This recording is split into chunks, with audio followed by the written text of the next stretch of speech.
Лапы вверх – это делаю Юрий, соавтор канала Magmaster. Сейчас мы посмотрим на фури фандом со стороны антифури, который является главным индикатором того, что с нашим сообществом что-то не так.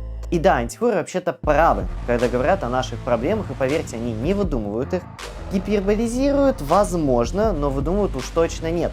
Разберем каждый из частых тезисов антиков подробно и выясним, как мы можем сделать лучше наш любимый фандом. Но сначала выскажу свое мнение об антифури. Вообще тема весьма интересна, ведь ими принято называть вообще все, кто выступает против фури, и это, как мне кажется, ошибка. И вот почему. Для начала никто не обязан нас любить и уж тем более становиться как мы. Если вы думаете иначе и навязчиво пытаетесь переубедить свое токсичное по отношению к фури окружение, то как раз приближаете себя к статусу фрик. Ведь от навязывания своих идей категорически не согласным ничего кроме агрессии вы не получите. Нам нужно учиться быть спокойнее к тому, что есть довольно большие группы людей, которые вряд ли смогут нас принять, ведь мы по сути новое культурное явление, особенно для России и стран СНГ, а людям свойственно бояться отвергать что-то новое. К ним можно отнести старшее поколение, особенно те, кто был воспитан с ярым отрицанием всего забугорного. Родители, которые боятся за безопасность своих детей, а опасность для них фури сообщества, к сожалению, пока присутствует. И просто все, кто не радикально, но токсично к нам относится. Приравнивать их к антифури довольно глупо и наивно, хоть и эффективно с точки зрения набора аудитории. А людям проще объединиться против выдуманного врага, чем пытаться решать внутренние проблемы фандома. Вам ничего не напоминает? Однако это не значит, что проблемы нет совсем, ведь есть радикально настроенные против фури фандома. К ним хоть и частично можно отнести хейтеров в интернете, которые пишут агрессивные и неприятные комментарии. Почему говорю, что отнести их можно лишь частично? Да потому что в большинстве своем это лишь подростки, частью взросления которых и является максимализм, желание идти против системы и склонность к радикальным решениям. Так что хейт с их стороны к нам, довольно активный в интернете субкультуре, вполне объясним и предсказуем. Нам лишь остается минимизировать наносимый ими моральный ущерб. Относитесь к комментариям с их стороны проще, не проецируйте их на себя без лишнего повода и старайтесь обеспечить достаточный уровень безопасности в ваших медиа. Это можно сделать как минимум, подключив фильтр стоп-слов, при обнаружении которых комментарий будет автоматически блокироваться. А вы сталкивались с антифури? Может, вы сами своего рода антифури? Поделитесь опытом или мнением о фури-фандоме в комментариях. Будет интересно прочитать их, и да, мы все их читаем и по возможности даже отвечаем. Есть еще, кстати, тархуны-активисты, которые любят пообливать фури этим напитком, но кажется, никто серьезно их и не воспринимает. Если честно, иногда кажется, что они и сами не понимают, зачем это делают, кроме как самоутвердиться социально неприятным способом или заработать немного денег. Конечно, так делать не стоит, ибо как минимум это не культурно, а как максимум в результате такого необдуманного поступка может пострадать чужое имущество. Если вы собрались кого-то облить, особенно на прогулке, где множество фури снимают фото и видео, подумайте, будет ли приятно вашим родителям компенсировать стоимость ущерба и оплачивать судебные издержки, ибо не каждый будет просто закрывать глаза на ваши выходки. Да и в целом задайте себе вопрос, а зачем вообще вы хотите это делать? Разве это поможет в достижении вашей цели уменьшить количество фури?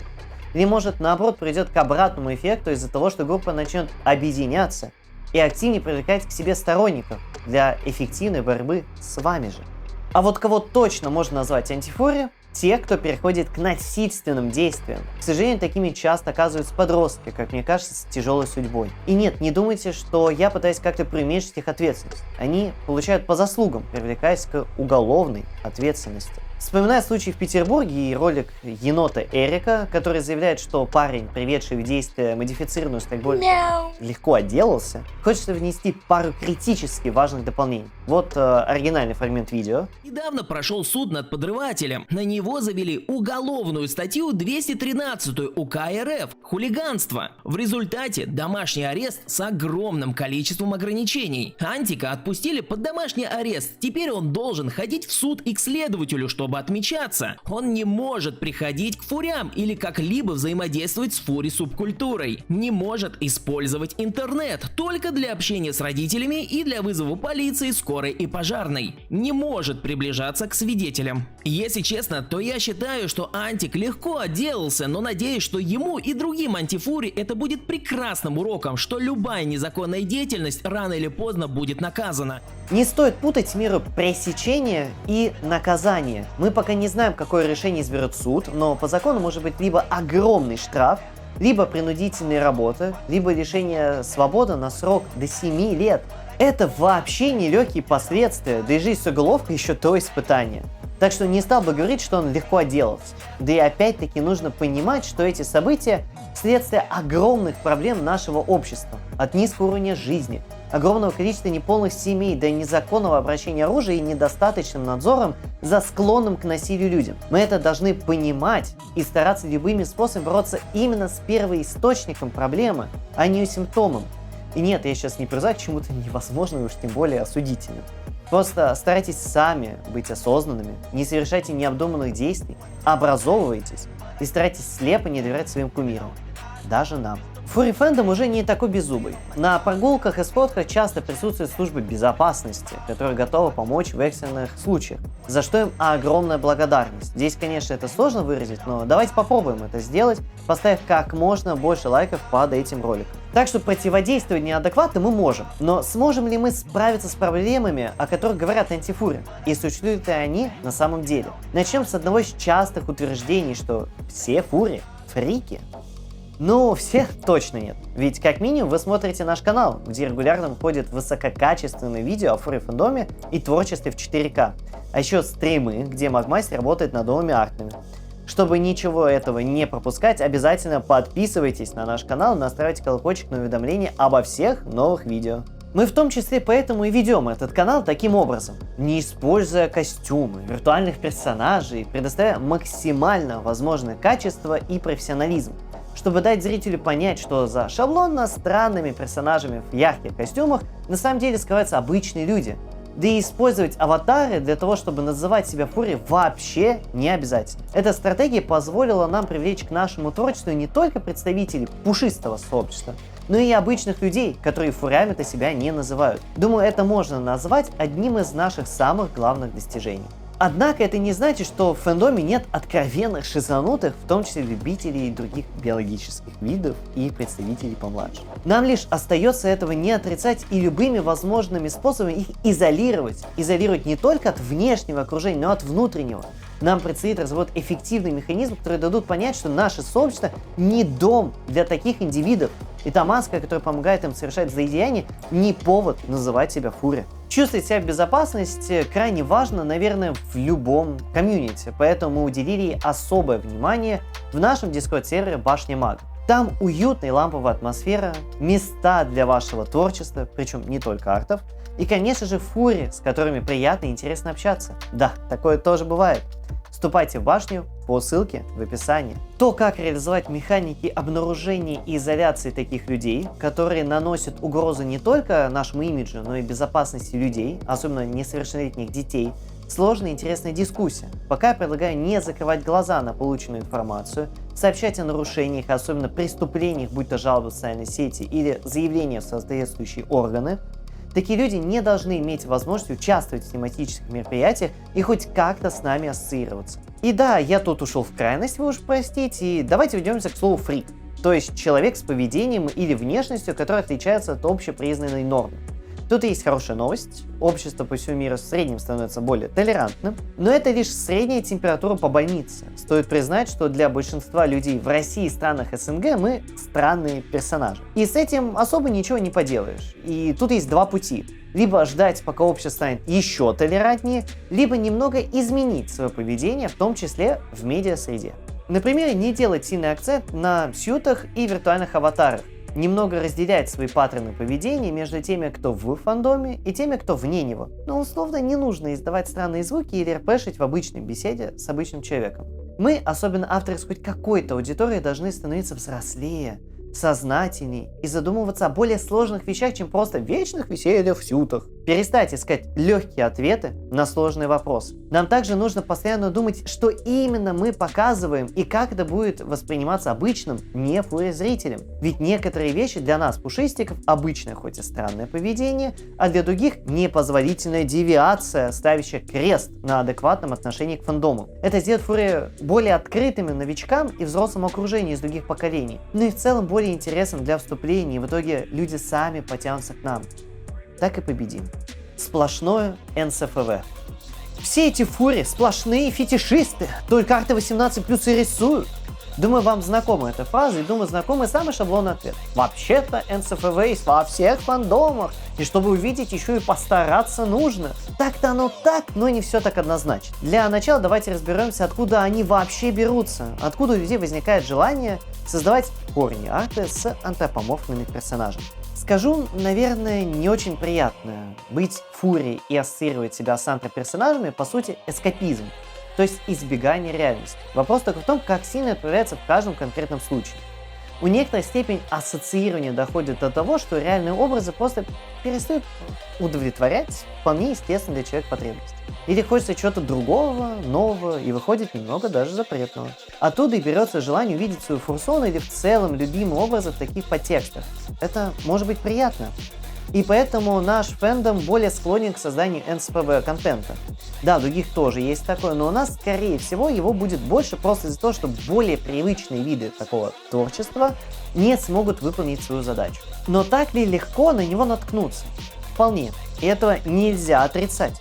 Да, можно вспомнить тезис Эрика, вот он. К тому же, большую часть контента, которую так ищут антики, находится в закрытых группах или на том же Furaffinity, где требуется регистрация, подтверждение возраста, что тебе больше 18, а также включение специального фильтра, чтобы хоть что-то увидеть. Но так ли это на самом деле? Думаю, те, кто хоть как-то пользовался Furaffinity, наверное, самые популярные фури-галереи знают ответ. Но для справедливости сделаем вот что. Зайдем в режим инкогнито, без регистрации, на сайт и попробуем найти там откровенное прям НСФВ. И да, простите, что приходится замазывать картинки, не хотелось бы получить по башке от дядек из YouTube. Ибо некоторые из них очень спорны. На первый вроде все чисто, на второй вроде тоже... А, нет! Артик с откровенным содержимым найден. Красивый, кстати. Тут, понятное дело, показать его не сможем, да и в нашем бусте его не ищите. Ну, у меня для вас есть кое-что лучше. Как вам возможность смотреть наши видео раньше всех, получать множество эксклюзивных материалов вроде полных версий, интервью и футажей в 4К, или просмотра всех артов от Магмастера, тоже раньше всех в 4К, конечно же. Присоединяйтесь к нашему фантасту так и получайте эти и море других преимуществ в нашем бусте по ссылке в описании. Или оставьте пожертвования в Donation Alert. Ваши даже небольшие донаты и правда помогают нам становиться все лучше и лучше. И я напомню, мы были в режиме инкогнито, без регистрации, с фильтром по умолчанию, который вводит только СПВ. И все равно нам попался НСФВ арт. Буквально на второй странице сайта. Привет всем, это делаю Юрий, но уже на этапе постпродакшена. Решил повторить этот эксперимент под видеозапись. Соответственно, вот мы в режиме инкогнито, на вкладке, вот у нас, видите, мы не зарегистрированы, работают все фильтры по умолчанию краски, которые должны обрезать небезопасный контент. Переходим на вкладку Browse. Для простоты мы ставим, чтобы нам показывать именно арты, digital, цифровые. И давайте вот попробуем найти тут прямо откровенщину, что прямо, ну, не придраться. Некоторые из картинок я замажу, но это значит, что там не было прям совсем жести. И вот если мы пролистаем, листаем, о, а вот же он, смотрите-ка. NSFW Art на первой же странице в режиме инкогнито, без каких-то там дополнительных фильтров найден. Вот под запись. Вот. Решил поэкспериментировать и, получается, даже превзошел свой исходный результат в 2 страницы. Теперь мы нашли его буквально на первой же странице. И это для многих популярных ресурсов, особенно фури-галерей, база. Base. Жаль, что разрабы ничего с этим не делают, а сообщество не дает явных знаков, что это проблема. Например, когда в ArtStation не хотели помечать работы с использованием АИ, целый протест начался. А у нас, к сожалению, популярна позиция избегания проблем. А нужно проблемы решать, иначе так и будут кричать, что тут сплошное хорни. Так мы далеко не уедем, поэтому я с небольшой командой талантливых специалистов начал продумывать концепцию аналогов Furaffinity с интеллектуальными функциями, в том числе автоматическим распознаванием NSFW-контента.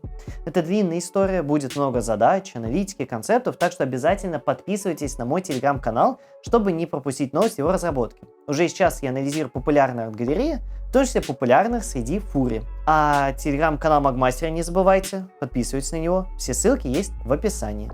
Именно создавая новые решения, либо явно показывая недостатки старых и пытаясь их исправить, мы сделаем фэндом более безопасным для людей, да и в целом фури, которым не хочется видеть хорни контент. Но так-то можем мы дальше продолжать говорить, что все нормально, что так и должно быть, что оно есть везде. А это называется нормализация. Это явление вполне естественно для человека. Нам легче принять проблему и привыкнуть жить с ней, чем исправить ее.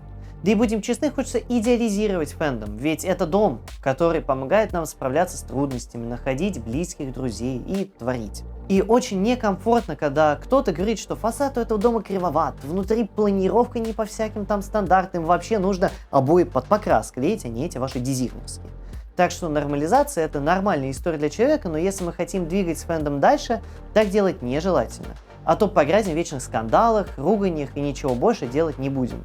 И чтобы этого не допускать, нужно образовываться, не бояться выражать свое мнение и грамотно использовать доступные нам инструменты. Например, я, чтобы до большего количества фурий донести эти не всегда очевидные мысли в этом видео, использую провокационную и около скандальную обертку. Просто потому, что это, к сожалению, работает и приводит к большому количеству просмотров. Но внутрь этой откровенно хайпажорской обложки интегрирую критику нашего сообщества и, что самое главное, пытаюсь предложить решение сложившейся проблемы. И это главное – использовать знания механики работы сервиса и, по сути, откровенно манипулятивные инструменты для полезных действий, дискутирования, саморефлексии, поиска проблем и их решения. Ведь выпуская регулярно скандальные или провокационные видео, главная цель которых заработать просмотры и сыграть на примитивных чувствах, мы, авторы, нормализуем их. Да, освещая скандалы, мы делаем их гласными и популярными. Нужно как-то договориться и перестать это делать. А это, кстати, еще одна проблема. Отсутствие единой стратегии. Мы и фурии переняли у животных одну черту – стайность. Многие из нас существуют в небольших группах, и что происходит у других, не сильно-то и интересно. Но есть там свои проблемы, и это нас не касается.